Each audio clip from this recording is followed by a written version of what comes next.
Hello friends, चॅनलमध्ये पुन्हा एकदा तुमचं खूप खूप स्वागत. चॅनलला सबस्क्राईब केलं नसेल तर लगेच करा, म्हणजे माझे नवनवीन रिव्ह्यूज तुमच्यापर्यंत पोहोचत राहतील. सो मी पहिली फिल्म जाट आणि त्याचा रिव्ह्यू तुमच्यासाठी घेऊन आलोय. मला कशी वाटली ही फिल्म, तर चला लगेच सुरू करूया. सॉरी बोल बोलूया या फिल्मच्या कथेबद्दल. सो बेसिकली कथा जसं आपण ट्रेलरमध्ये पाहिलं होतं की ही म्हणजे एका गावातली कथा आहे, ज्या गावातल्या लोकांवर अतिशय अन्याय केला जातोय. तो अन्याय करणारा कोणी दुसरा नसून ऑब्व्हियसली या फिल्म मधला विलन रणतुंगा आहे आणि तो अख्ख्या गावावरती इतक्या ब्रुटली अन्याय करतोय की त्याला काही तोड नाहीये. आणि अख्खं गाव म्हणजे ऍक्च्युली एक गाव नाही, ऍक्च्युली 30 गावं आहेत ज्याच्यावरती हा अन्याय चाललेला आहे. आणि त्या गावातली लोक डे बाय डे म्हणजे ते मरतायत, कारण if anybody is going against this Ranatunga, त्याला there is only one option की तो त्या जगात राहत नाही, त्याला संपवलं जातं. हे असं सगळं चालू असताना अशातच तिथे एंट्री होते ऑब्व्हियसली आपला सनी देओल याची. आणि सनी देओल आल्यानंतर पुढे काय होतं ऍक्च्युली सांगायचं झालं ना, तर अख्खी फिल्म ही फक्त एका सॉरी बोलण्यावरून सुरू होते. कशी ती सनी देओलची जशी एंट्री होती, सनी देओल जाऊन एका जागी इडली खात असतो आणि इडली खात असताना तिकडे त्या गावातले काही गुंड येतात. तो खात असलेल्या त्या ताटाला धक्का लागतो, ते ताट खाली पडतं आणि ऑफकोर्स त्याला ते आवडत नाही आणि तो त्यांना सांगतो की सॉरी बोल म्हणून, तू चूक केलीस, तू सॉरी म्हण. इथून जी सुरुवात होते तर कसा तो तिथपासून त्या रणतुंगापर्यंत पोहोचतो आणि त्या रणतुंगाला भेटल्यानंतर त्याला काय काय ह्या गावाच्या रियालिटीबद्दल कळतं. त्या गावातल्या ज्या फिमेल पोलीस इन्स्पेक्टर्स आहेत त्यांच्यावर जे अत्याचार दाखवले गेलेत, they are little disturbing. But ते आणि गावामध्ये होणारा जो अत्याचार, जसं मी सांगितलं की अनेक सिक्वेन्सेस असे आहेत जिथे म्हणजे त्यांना ब्लर करावं लागलंय लिटरली की डिस्टर्ब व्हायला नको समोरचा बघणारा. ह्या लेवलचा इंटेन्स याच्यामध्ये ऍक्शन म्हणा किंवा ह्या लेवलचं अत्याचार दाखवला गेला आहे. त्यामुळे ओव्हरऑल ही स्टोरी आहे. आणि मग त्याचं कन्क्लुजन काय निघतं, एवढा जो विलन आहे त्याला how Sunny Deol manages to eliminate him किंवा त्याला संपवण्यासाठी सनी देओल काय काय करतो, ही ऍक्च्युली ओव्हरऑल ह्या फिल्मची स्टोरी आहे. सो सनी देओल आपल्याला ह्या फिल्मच्या लीड रोलमध्ये दिसतो, म्हणजे ब्रिगेडियर बलदेव प्रताप सिंग ह्या रोलमध्ये आपल्याला सनी देओल दिसतो. मला एकच असं वाटलं की हे जे टायटल आहे ना, हे अतिशय फिल्मच्या टुवर्ड्स दी एंड आपल्याला रिव्हील होतो. तोपर्यंत सनी देओल येऊन का त्यांना मारतोय, आणि म्हणजे हेच जसं मी म्हटलं की सॉरी वरून ते सुरू होतं आणि ते पुढे पुढे जात असतं आणि तो त्यांना मारत असतो. त्यामुळे आपल्याला असं लॉजिक लावताच येत नाही की हा यांना का मारतोय. फक्त सॉरी बोलणं ह्या कारणावरनं तो त्यांना मारत असतो आणि देन सडनली त्याला एक मिशन कुठून तरी त्याच्यावरती लादलं जातं किंवा त्याला इन्क्लूड केलं जातं त्या मिशन मध्ये. असं एक थोडीशी कन्फ्युजिंग ही स्टोरी आहे, to be very honest to you. But yes, Sunny Deol या रोलमध्ये आहे. I think he has justified the role. जी त्याच्या वाट्याला आलेलं जी ऍक्शन आहे त्याच्यामध्ये तो actually he is completely perfect for this character. काही ऍक्शन सिक्वेन्सेस हे थोडे अनरिअलिस्टिक नक्कीच वाटतात, बट आय थिंक ते आपण इग्नोरही करू शकतो. But yes, Sunny Deol has justified this role. एक अतिशय स्ट्रॉंग कॅरेक्टर जे तो आतापर्यंत करत आलेला आहे. आणि वयात म्हणजे ह्या वयामध्ये अशा एज मध्ये एवढं स्ट्रॉंग कॅरेक्टर, एवढे इंटेन्स ऍक्शन सिक्वेन्सेस करायचे, I think hats off to him and he has pulled off this role really well.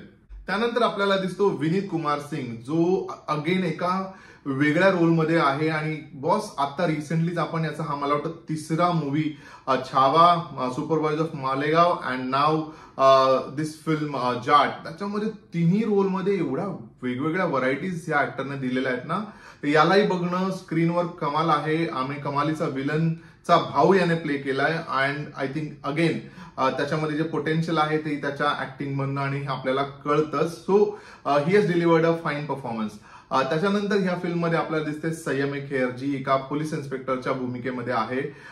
Even she has delivered a fine performance. Regina he actress आपल्याला रणदीप हुडाच्या बायकोच्या रोलमध्ये दिसते. I think this actress also delivered a very nice performance. तिचं कामही आपल्याला लक्षात राहतं. त्यानंतर आपले सगळ्यांचे लाडके उपेंद्र लिमये यांचा कॅमिओ आहे. त्यांचा अतिशय छोटासा एक पोर्शन आहे, but I think that is also a important portion for this film. आणि आता हे जे या फिल्म मधलं सगळ्यात हायलाइट होणारं कॅरेक्टर आहे ना, ते आहे रणदीप हुडा. बॉस ह्या ऍक्टरने जे कॅरेक्टर प्ले केलंय लिटरली म्हणजे त्याचा जो ग्राफ आहे ना त्या कॅरेक्टरचा, मला असं honestly speaking I am saying की मला असं वाटलं त्या लीड ऍक्टर सनी देओल पेक्षाही याच्यावरती खूप जास्त फोकस केला गेलेला आहे. या कॅरेक्टर बद्दल खूप विचार केला गेला आहे. त्याचं अख्खं बॅकग्राऊंड आपल्याला फिल्ममध्ये दिसतं आणि का तो एवढा टेरर आहे, का अख्खी 30-30 गावं त्याला घाबरतात आणि त्याच्यात असं काय आहे ते ह्या माणसाने त्याच्या एक्सप्रेशन्स मधनं म्हणा, त्याच्या ऍक्शन मधनं म्हणा, त्याच्या ऍक्टिंग मधनं दाखवून दिलेलं आहे. And I think he is one mad actor boss, literally mad actor. त्याला स्क्रीनवर तुम्ही बघाल तर मला वाटतं honestly I am again saying Sunny Deol पेक्षा आपल्या लक्षात राहतो रणदीप हुडा. सो ऑनेस्टली याला बघायला खूप मजा येते and at the same time भीती देखील वाटते, कारण अतिशय टेरर असणारा आणि अतिशय ब्रुटल असा विलन त्याने ह्या फिल्ममध्ये प्ले केलाय. आता बोलूया या फिल्मच्या लेखन दिग्दर्शनाबद्दल आणि स्क्रीन प्ले बद्दल.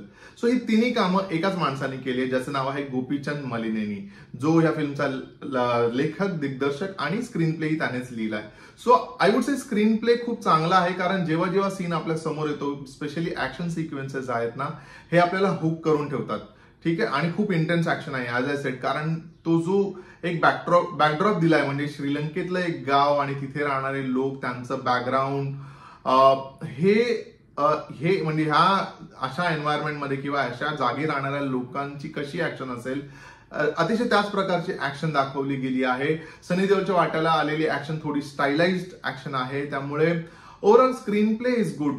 मला एकच हे वाटलं की जी लेंथ आहे ना फिल्मची ती थोडी शॉर्ट असायला पाहिजे होती. म्हणजे इन्स्टेड ऑफ 2.5 आवर्स मला वाटतं 2 तासापर्यंत असायला हवी होती फिल्मची लेंथ. त्याने काय मजा आली असती, कारण बऱ्याच जागी आपण ना थोडे स्लो डाऊन होते, फिल्म थोडी ड्रॅग होते, ते अवॉइड करता आलं असतं. ऑल्सो स्टोरी ना जर का आपण ओव्हरऑल विचार केला तर स्टोरी थोडी कन्फ्युजिंग वाटते, कारण मध्येच कुठला तरी एक ट्रॅक चालू होतो.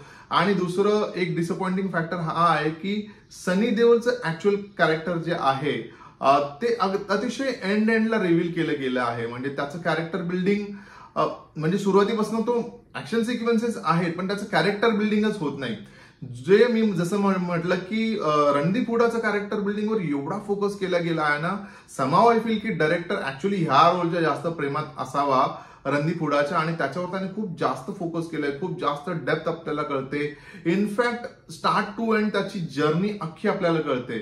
पण समहाव सनी देओलच्या बाबतीत ते होत नाही, आणि सनी देओल लीड आहे फिल्मचा आणि त्याच्याच बाबतीत होत नाही ना, हे कुठेतरी थोडंसं डिसअपॉइंटिंग वाटतं.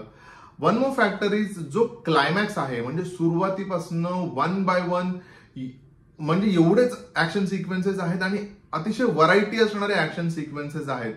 पण जो क्लायमॅक्स आपण बघतो ना, तो क्लायमॅक्स अख्खं हवाफूस करून टाकतो, कारण क्लायमॅक्स ऍक्च्युली गुंडाळलाय.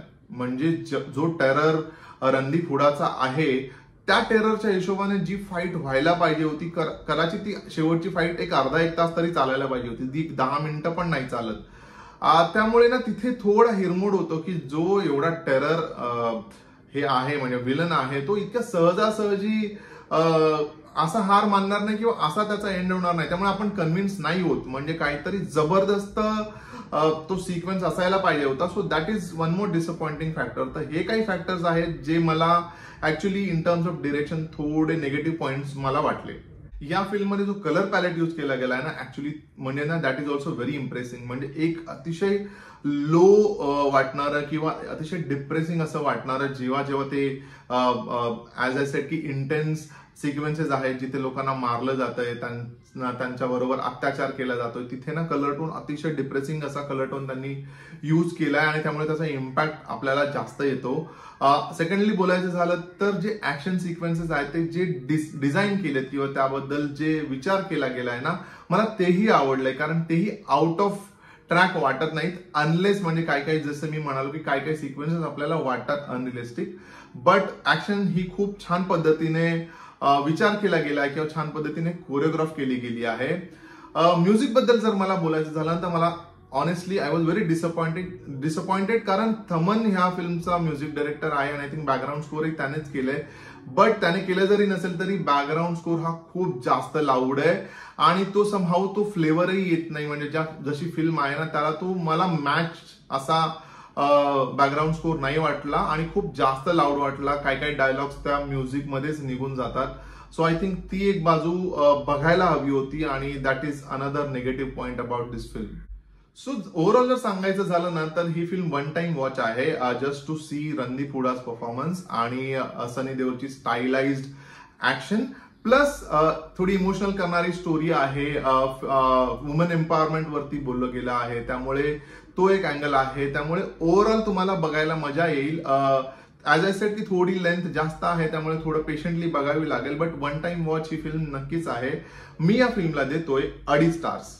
हा होता माझा म्हणजे रवीचा व्ह्यू ऑन फिल्म जाट. तुम्ही ही फिल्म पाहिली आहे का आणि तुम्हाला ही फिल्म कशी वाटली हे मला कमेंट करून सांगा. व्हिडिओ आवडला असेल तर लाईक करा, शेअर करा, आपल्या चॅनलला सबस्क्राईब करा.